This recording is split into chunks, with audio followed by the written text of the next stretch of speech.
Почитувани представници на печатените и на електронските медиуми, добар ден и добре дојдовте на денешната пресконференција. Би сакал да ве известам за неколку работи. Најнапред би сакал да ве известам дека по успешно организираниот новогодишно божичен концерт на Македонската опера и балет, во кој уживавме во пресрет на божичните празници, на 12 февруари годинава со почеток во 20 часот, велешани ќе можат да проследат уште еден несекојдневен културен настан.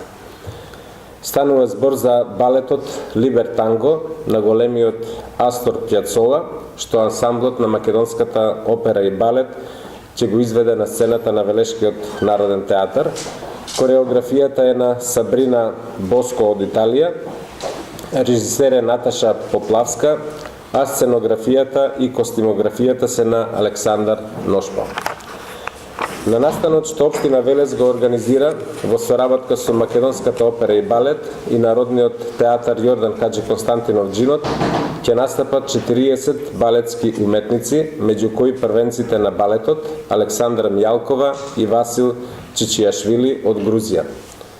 И истакнатите солисти Мими Поп Алексова Атанасовска, Игор Велјановски, Наташа Јосифовска, Саша Евтимова, Ендру Кук од Англија, Јан Кисилев, Мирослав Митрашиновиќ, Марко Здравковски, Драган Кочовски и целиот балетски ансамбл на Македонската опера и балет. Влезот за настанот ќе биде бесплатен.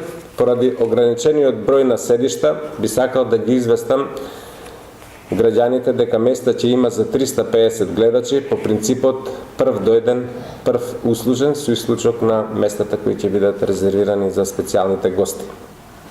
Апелирам до сите заинтересирани граѓани да дојдат навреме за да си обезбедат место.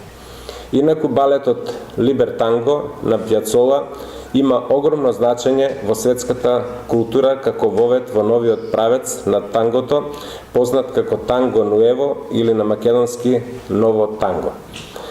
Ги поканувам сите граѓани, љубители на културата, особено на балетот, да не ја испуштаат можноста за да уживаат во балетската уметност и настапот на Македонската опера и балет на 12 февруари годинава.